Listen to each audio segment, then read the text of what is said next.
আমন্ত্রণ দীপ্ত সংবাদে, সাথে আছি আমি তারান্নুম জ্যোতি। শুরুতেই জানাবো সংবাদ শিরোনাম। লাখো মানুষের শ্রদ্ধা ভালোবাসায় শেষ বিদায় ওসমান হাদির, ঢাবিতে জাতীয় কবির পাশে দাফন। হত্যাকারীদের ধরতে 24 ঘন্টার আলটিমেটাম ইনকিলাব মঞ্চের, নইলে স্বরাষ্ট্র উপদেষ্টার পদত্যাগ। অপ্রীতিকর ঘটনা এড়াতে রাজধানীর নিরাপত্তা জোরদার, অতিরিক্ত বিজিবি ও সেনা মোতায়েন। ময়মনসিংহের ভালুকায় একজনকে পিটিয়ে ও পুড়িয়ে হত্যার ঘটনায় গ্রেপ্তার 10, 2 জন সহকর্মী।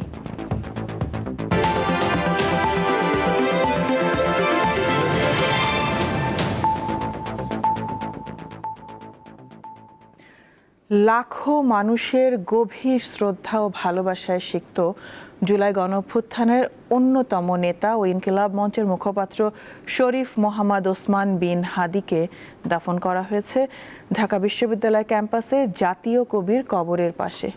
এর আগে সংসদ ভবনের দক্ষিণ প্লাজায় জানাজায় অংশ নেন লাখো মানুষ। এ সময় প্রধান উপদেষ্টা বলেন, আদর্শের মাধ্যমে সকল বাংলাদেশী হৃদয়ে বেঁচে থাকবেন ওসমান হাদি। শনিবার দুপুর 2টায় জাতীয় সংসদ ভবনের দক্ষিণ প্লাজায় ইনকিলাব মঞ্চের আহ্বায়ক শরীফ ওসমান বিন হাদির জানাজা অনুষ্ঠিত হওয়ার কথা থাকলেও বেলা 11টা থেকে জড়ো হতে শুরু করেন সর্বস্তরের মানুষ। মুহূর্তের মধ্যে মানুষের উপস্থিতি ছড়িয়ে পড়ে আশপাশের এলাকায়। একটি প্রতিবাদী কণ্ঠ আজ নিঃশব্দ, থেমে গেছে একটি সাহসী প্রাণ, যার বিদায়ে কেঁদেছে দল, কেঁদেছে দেশ।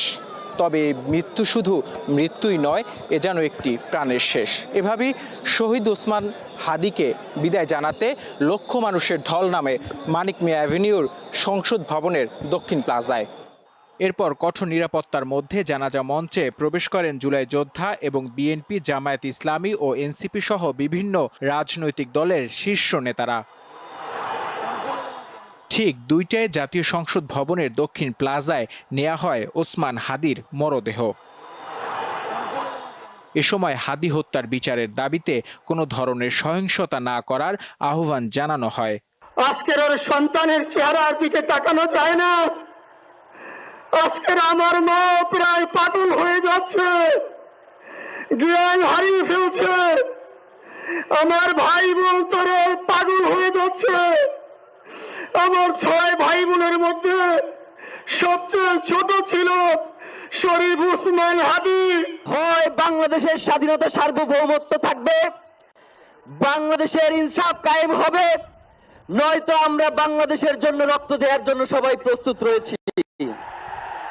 এবং ইনকিলাব মঞ্চ ব্যতীত কারো কোনো প্রোপাগান্ডায় আপনারা কোনো ধরনের সহিংসতার পথ বেছে নেবেন না। প্রধান উপদেষ্টা বলেন, আদর্শের মাধ্যমে ওসমান হাদি সবার হৃদয়ে বেঁচে থাকবেন, তবে বিচার নিয়ে কোনো কথা বলেননি তিনি। প্রিয় ওসমান হাদি, তোমাকে আমরা বিদায় দিতে আসি নাই এখানে। তুমি আমাদের বুকের ভেতরে আছো। আমরা দুনিয়ার সামনে মাথা উঁচু করে চলবো, কারো কাছে মাথা নত করব না। সেই মন্ত্র তুমি আমাদেরকে দিয়ে গেছো, আমরা সেটা পূরণ করে যাব। এরপর শুরু হয় জানাজা। নামাজে ইমামতি করেন ওসমান হাদির বড় ভাই মাওলানা আবু বকর সিদ্দিক। জানাজায় অংশ নেন সর্বস্তরের মানুষ। জানাজা শেষে হাজারো মানুষের শ্রদ্ধা ও ভালোবাসায় সিক্ত ওসমান হাদির মরদেহবাহী গাড়ি রওনা হয় ঢাকা বিশ্ববিদ্যালয়ের উদ্দেশ্যে। যারা নির্বাচনকে বাধাগ্রস্ত করতে চায় তাদেরকে আমরা সমুচিত জবাব দেব, গণতান্ত্রিক উত্তরণের প্রক্রিয়াকে সহজতর করে। তাহলেই শহীদ ওসমান হাদির রক্তদানকে, আত্মত্যাগকে আমরা সম্মান জানাতে পারবো। বাংলাদেশের মানুষ যেইভাবে শপথ গ্রহণ করেছে, এটি বাংলাদেশে আধিপত্যবাদের চূড়ান্তভাবে কবর রচনা করবে ইনশাআল্লাহ। তিনি জাতির জন্য তার সবচাইতে বড় স্যাক্রিফাইসটা করেছেন, তিনি শহীদ হয়ে গেছেন। সুতরাং এই হত্যাকারীদের ব্যাপারে রাষ্ট্রকে সর্বোচ্চ এফোর্ট নিতে হবে।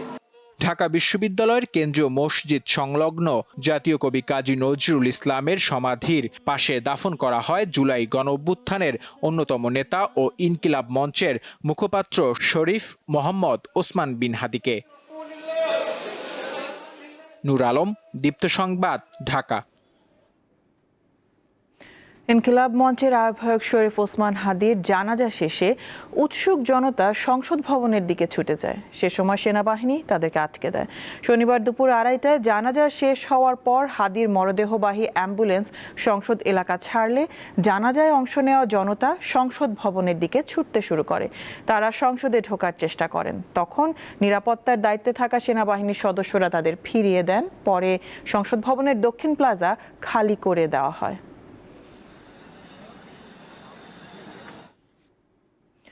ইনকিলাব মঞ্চের মুখপাত্র শরীফ ওসমান হাদির মৃত্যুতে শনিবার একদিনের রাষ্ট্রীয় শোক পালন করা হয়।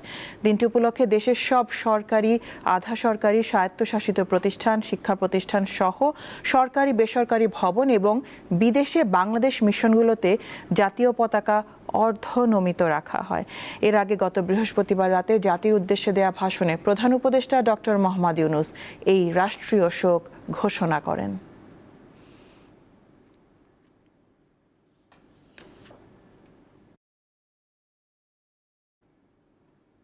দেশের বিভিন্ন স্থানে ইনকিলাব মঞ্চের মুখপাত্র ওসমান হাদির গায়েবানা জানাজা অনুষ্ঠিত হয়েছে। একই সঙ্গে মসজিদে মসজিদে দোয়ার আয়োজন করা হয়। এছাড়াও হত্যাকারীদের বিচার দাবিতে প্রতিবাদ সমাবেশ হয়েছে। ওসমান হাদির জন্মস্থান ঝালুকাঠির নলছিটিতে শনিবার দুপুর 2টা থেকে সন্ধ্যা 6টা পর্যন্ত সকল ব্যবসা প্রতিষ্ঠান বন্ধ রাখা হয়। এ সময় যানবাহন চলাচলও বন্ধ থাকে। শহরের কেন্দ্রীয় ঈদগাহ মাঠে গায়েবানা জানাজা অনুষ্ঠিত হয়। ওসমান হাদি এই দেশের জন্য একটা বলিষ্ঠ কণ্ঠস্বর ছিলেন। সবসময় তিনি সত্যের উপর অটল ছিলেন। দেশের সম্পদ দিল শেষ করিয়া। এর সাথে যারা জড়িত আছে সকলের মুখোশ উন্মোচন করে আমরা এর বিচার চাই। ওসমান হাদির খুনিদের বিচারের দাবিতে চট্টগ্রামে মশাল মিছিল করেছে ছাত্র জনতা। সন্ধ্যায় 2 নম্বর গেট বিপ্লব উদ্যান থেকে মশাল মিছিল বের হয়ে নগরীর বিভিন্ন সড়ক প্রদক্ষিণ করে। ফেনীতে মশাল মিছিল করে এনসিপি। শহরের শহীদ মিনার প্রাঙ্গণ থেকে এ মশাল মিছিল বের হয়ে ফেনী প্রেস ক্লাব, কেন্দ্রীয় বড় মসজিদ ও থানা প্রদক্ষিণ করে খেজুর চত্বরে গিয়ে শেষ হয়। এছাড়া দিনাজপুর, হবিগঞ্জ, নওগাঁ ও নারায়ণগঞ্জ সহ সারা দেশে হাদির গায়েবানা জানাজা অনুষ্ঠিত হয়। পরে ওসমান হাদির রুহের মাগফিরাত কামনা করে দোয়া করা হয়। সাদিয়া চৌধুরী, দীপ্ত, বার্তাকক্ষ। 24 ঘন্টার মধ্যে ইনকিলাব মঞ্চের মুখপাত্র শরীফ ওসমান হাদির খুনের সঙ্গে জড়িতদের গ্রেপ্তার করে বিচারের মুখোমুখি করার আলটিমেটাম দিয়েছে ইনকিলাব মঞ্চ। শনিবার রাজধানীর শাহবাগে আয়োজিত সংহতি সমাবেশে এই ঘোষণা দেন ইনকিলাব মঞ্চের সদস্য সচিব আব্দুল্লাহ আল জাবের। তিনি বলেন, সিভিল মিলিটারি ইন্টেলিজেন্সের মধ্যে ঘাপটি মেরে থাকা আওয়ামী লীগের দোসরদের আটক করতে হবে। জাবের বলেন, আগামীকাল বিকাল 5:15টার মধ্যে সবার সামনে হাদির হত্যাকারীদের গ্রেপ্তারের বিষয়ে না জানাতে পারলে 24 ঘন্টার মধ্যে স্বরাষ্ট্র উপদেষ্টা জাহাঙ্গীর আলম চৌধুরী এবং প্রধান উপদেষ্টার বিশেষ সহকারী খোদা বক্স চৌধুরীকে পদত্যাগ করতে হবে।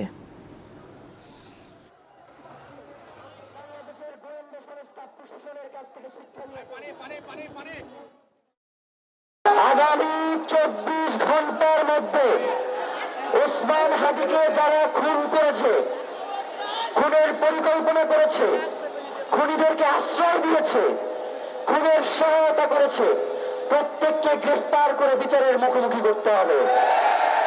এবং এই যে বিগত 172 ঘন্টা সরকারের পক্ষ থেকে কি কি পদক্ষেপ নেওয়া হয়েছে আমরা জানতে চাই। ইনকিলাব মঞ্চের মুখপাত্র শরীফ ওসমান হাদি হত্যার ঘটনায় নিন্দা জানিয়েছেন জাতিসংঘ মহাসচিব অ্যান্টনিও গুতেরেস। নিউ ইয়র্কের সংবাদ সম্মেলনে তার মুখপাত্র স্টিফেন ডুজারিক জানান, দ্রুত এই হত্যাকাণ্ডের নিরপেক্ষ ও স্বচ্ছ তদন্তের তাগিদ দিয়েছেন জাতিসংঘের মহাসচিব। এছাড়া আসন্ন ফেব্রুয়ারি নির্বাচনে শান্তিপূর্ণ পরিবেশ বজায় রাখতে বাংলাদেশের জনগণকে সহিংসতা থেকে বিরত থাকার আহ্বান জানান গুতেরেস। হাদির মৃত্যুতে গভীর উদ্বেগ জানিয়েছেন জাতিসংঘের মানবাধিকার বিষয়ক হাই কমিশনার ভলকার তুর্কও। পাশাপাশি আন্তর্জাতিক মানবাধিকার সংস্থা হিউম্যান রাইটস ওয়াচ বাংলাদেশের চলমান অস্থিরতা নিয়ে উদ্বেগ প্রকাশ করেছে। এ সময় প্রথম আলো ও ডেইলি স্টার কার্যালয়ে হামলাকে মত প্রকাশের স্বাধীনতার উপর ভয়ঙ্কর আঘাত হিসেবে উল্লেখ করেন তিনি। সামাজিক যোগাযোগ মাধ্যম ফেসবুকের মাধ্যমে সহিংসতা উস্কে দিয়ে নির্বাচন বানচালের চেষ্টা এবং সংবাদ মাধ্যমের উপর হামলায় উস্কানি দেওয়া কন্টেন্টগুলোর বিরুদ্ধে ব্যবস্থা নিতে মেটাকে চিঠি দিয়েছে অন্তর্বর্তী সরকার। জাতীয় সাইবার সুরক্ষা এজেন্সি গতকাল শুক্রবার মেটাকে এই চিঠি দেয়। একই সঙ্গে আগামী ফেব্রুয়ারিতে জাতীয় সংসদ নির্বাচন ও গণভোট হওয়া পর্যন্ত বাংলাদেশ বিষয়ে কন্টেন্টগুলোর উপর বিশেষ নজরদারি রাখতে মেটাকে আহ্বান জানানো হয়। ওই চিঠিতে বলা হয়েছে, গণতান্ত্রিক রূপান্তরের পথে থাকা বাংলাদেশে মেটার প্ল্যাটফর্মগুলোকে সহিংসতা উস্কে দিতে ব্যবহার করা হচ্ছে, যা বাস্তব জীবনের সহিংসতায় রূপ নিচ্ছে। অপ্রীতিকর ঘটনা এড়াতে রাজধানীর বিভিন্ন সড়কে নিরাপত্তা ব্যবস্থা জোরদার করেছে আইন প্রয়োগকারী সংস্থা। গুরুত্বপূর্ণ পয়েন্টগুলোতে সতর্ক অবস্থানে রয়েছে পুলিশ, র্যাব, বিজিবি ও সেনাবাহিনীর সদস্যরা। গত বৃহস্পতিবার ওসমান হাদির মৃত্যুর খবর ছড়িয়ে পড়লে প্রথম আলো ও ডেইলি স্টার পত্রিকার কার্যালয়, ছায়ানট ভবনে এবং শুক্রবার উদীচীর কার্যালয়ে হামলা, ভাঙচুর ও আগুন দেয়া হয়। একই ঘটনার যেন পুনরাবৃত্তি না ঘটে সেজন্য ইনকিলাব মঞ্চের মুখপাত্র ওসমান হাদির জানাজার দিন রাজধানীতে নিরাপত্তা ব্যবস্থা জোরদার করে ঢাকা মহানগর পুলিশ। বিভিন্ন গুরুত্বপূর্ণ মোড়, 5 তারকা হোটেল সহ নানা স্থাপনার সামনে পুলিশ, র্যাব, বিজিবি ও সেনাবাহিনীর সদস্যরা দায়িত্ব পালন করছেন। যেসব প্রতিষ্ঠানে হামলা চালানো হয়েছে সেগুলোর সামনেও বিপুল সংখ্যক আইনশৃঙ্খলা বাহিনীর সদস্য মোতায়েন করা হয়েছে। এখানে আমরা শুধু নাই, এখানে পুলিশের সাথে সেনাবাহিনী কাঁধে কাঁধ মিলিয়ে কাজ করছে, বিজিবি কাজ করছে, র্যাব কাজ করছে, সবাই মিলে কিন্তু আমাদের এই নিরাপত্তা ব্যবস্থা। সুতরাং আমরা আশা করছি এই ধরনের ঘটনা যেন আর না ঘটে, সেইটুকুই আমরা আশাবাদ ব্যক্ত করছি। প্রথম আলো ও ডেইলি স্টার পত্রিকার কার্যালয় সহ বিভিন্ন প্রতিষ্ঠানে ভাঙচুর, হামলা ও আগুনের ঘটনায় এখনো মামলা হয়নি। সিসিটিভি ফুটেজ দেখে হামলাকারীদের শনাক্ত করতে কাজ করছে পুলিশ। ইতিমধ্যে মামলা রুজু প্রক্রিয়াধীন রয়েছে। ইতিমধ্যে আমরা ঘটনাস্থলে সিসিটিভি ফুটেজ সংগ্রহ করেছি এবং যারা এইসব ন্যাক্কারজনক ঘটনার সাথে, নিন্দনীয় ঘটনার সাথে জড়িত তাদেরকে শনাক্ত করার কাজ করছি। পুলিশের এই কর্মকর্তা জানান, নগরবাসীর সুরক্ষা ও অপ্রীতিকর ঘটনা এড়াতে পুরো রাজধানীতে পুলিশ সজাগ রয়েছে। অবশ্যই আমরা আইনের আওতায় নিয়ে আসতে বদ্ধপরিকর। দিলশা দানি, দীপ্ত সংবাদ, ঢাকা। ময়মনসিংহের ভালুকায় মহানবী সম্পর্কে কটূক্তির অভিযোগে দীপু চন্দ্র নামে এক যুবককে পিটিয়ে ও পুড়িয়ে হত্যার ঘটনায় 10 জনকে গ্রেপ্তার করেছে আইনশৃঙ্খলা বাহিনী। এর মধ্যে 2 জন পায়োনিয়ার নিটওয়্যার্সের কর্মকর্তা। শনিবার সংবাদ সম্মেলনে র্যাব 14 জানায়, দীপু চন্দ্রের কর্মস্থল পায়োনিয়ার নিটওয়্যার্স এই হত্যাকাণ্ডের দায় এড়াতে পারে না। সন্তান হত্যার বিচার চান নিহতের স্বজনরা। গত 18 ডিসেম্বর রাতে ময়মনসিংহের ভালুকার Jamirdia Pioneer Knitwear BD Limited কোম্পানির শ্রমিক দীপু চন্দ্র দাসের বিরুদ্ধে মহানবীকে কটূক্তির অভিযোগ ওঠে। কোম্পানির কয়েকজন কর্মীর দাবি, এ সময় ক্ষমা চাইতে বলা হলেও দীপু ক্ষমা চায়নি। এ ঘটনায় কোম্পানির ভেতরে ও বাইরে তীব্র প্রতিক্রিয়া সৃষ্টি হয়। পরে তোপের মুখে কর্তৃপক্ষ দীপু চন্দ্রকে বাইরের লোকজনের হাতে তুলে দিলে তাকে পিটিয়ে হত্যার পর গাছের ডালে বেঁধে মরদেহ আগুন দেয়া হয়। বাইরে 2-3 জনের লগে কথাবার্তা কইতাছে, বাদে এই পর্যায়ে নবীজির সাথে কটূক্তি করা শুরু হয়েছে। পরে আছে 2-3 জন মিলে ধরতো, পরে দৌড় মেরে অফিসের ভিতরে ঢুকে পড়ছে। বাইরে থেকে যখন এই গেটে মনে করেন যে হামলা করছে, বাইরে থেকে জনগণ গেট ভাঙে লাইছে, এক সিকিউরিটি গার্ডের পায়ের মধ্যে ভারী মারছে, পাউডার ভাঙে গেছে কিনা সঠিক জানি না। এ ঘটনায় ভালুকার বিভিন্ন স্থানে অভিযান চালিয়ে কোম্পানির 2 জন সহ 10 জনকে গ্রেফতার করেছে আইন শৃঙ্খলা বাহিনী। শনিবার দুপুরে সংবাদ সম্মেলনে র্যাব 14 পরিচালক নাইম হাসান জানান, পায়োনিয়ার কোম্পানিটি এই হত্যার দায় এড়াতে পারে না। এই ফ্যাক্টরির ফ্লোর ইনচার্জ তাকে ইস্তফা দিতে বাধ্য করে। ইস্তফা দেওয়ার পরে উত্তেজিত জনতার কাছে সে হ্যান্ডওভার করে দেয়। পুলিশের কাছে কেন হ্যান্ডওভার করেনি? এ ঘটনায় শোকের ছায়া নেমে এসেছে নিহত দীপু দাসের পরিবারে। দ্রুত বিচার চান তারা। আমার পুত্রের নামে কত কিছু ছড়াইছে, আমার পুত্রের ওইটা দিয়ে আমরা সংসার চলছি বাবা। আমার কাছে আমার ছেলে নাই,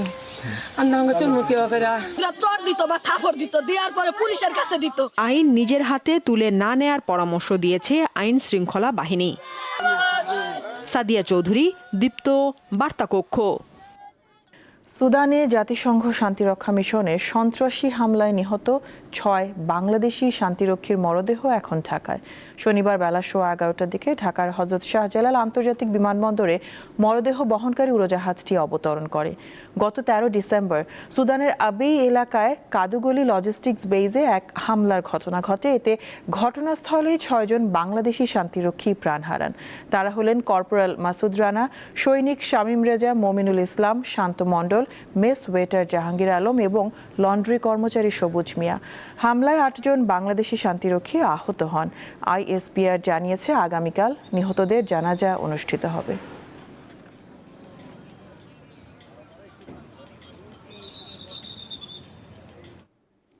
মহান মুক্তিযুদ্ধের ডেপুটি চিফ অফ স্টাফ সাবেক বিমান বাহিনী প্রধান এয়ার ভাইস মার্শাল বীর উত্তম এ.কে. খন্দকার মারা গেছেন। শনিবার সকাল 10:35 বার্ধক্যজনিত কারণে মৃত্যুবরণ করেন তিনি। আইএসপিআর জানিয়েছে এ.কে. খন্দকারের বয়স হয়েছিল 96 বছর। তিনি 1971 সালের মুক্তিযুদ্ধে ডেপুটি চিফ অফ স্টাফ হিসেবে গুরুত্বপূর্ণ ভূমিকা পালন করেন। যুদ্ধ পরবর্তী বিমান বাহিনী পুনর্গঠন করেন এবং বীর উত্তম খেতাব লাভ করেন। তার নামে ঢাকার কুর্মিটোলা বিমান ঘাঁটির নামকরণ করা হয়েছে। এ.কে. খন্দকারের মৃত্যুতে গভীর শোক ও দুঃখ প্রকাশ করেছেন অন্তর্বর্তীকালীন সরকারের প্রধান উপদেষ্টা ডক্টর মোহাম্মদ ইউনূস। তিনি বলেন, এ.কে. খন্দকার ছিলেন বাংলাদেশের স্বাধীনতা সংগ্রামের এক অবিস্মরণীয় সৈনিক।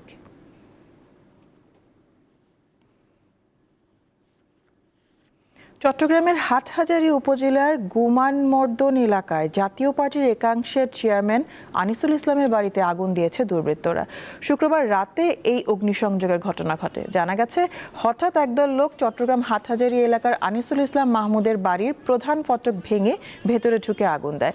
এতে আসবাবপত্র সহ অন্যান্য মূল্যবান জিনিসপত্র পুড়ে যায়। খবর পেয়ে পুলিশ ও ফায়ার সার্ভিসের কর্মকর্তারা ঘটনাস্থলে পৌঁছে আগুন নিয়ন্ত্রণে আনে। এদিকে দিনাজপুরের বোচাগঞ্জ পৌর এলাকার ধনতলায় সাবেক নৌপরিবহন প্রতিমন্ত্রী খালিদ মাহমুদ চৌধুরী ও সেতাবগঞ্জ পৌরসভার সাবেক মেয়র মোহাম্মদ আসলামের বাড়িতেও আগুন দিয়েছে উত্তেজিত জনতা। এদিকে শরীফ ওসমান হাদিকে নিয়ে আপত্তিকর মন্তব্যের অভিযোগে সাভারের এনাম মেডিকেল কলেজ হাসপাতালের অধ্যাপক তাজিন আফরোজ শাহকে সাময়িক বরখাস্ত হয়েছে। এছাড়া ব্রাহ্মণবাড়িয়ার কসবায় ইয়াসিন ভুইয়া নামে এক যুবককে আটক করেছে পুলিশ।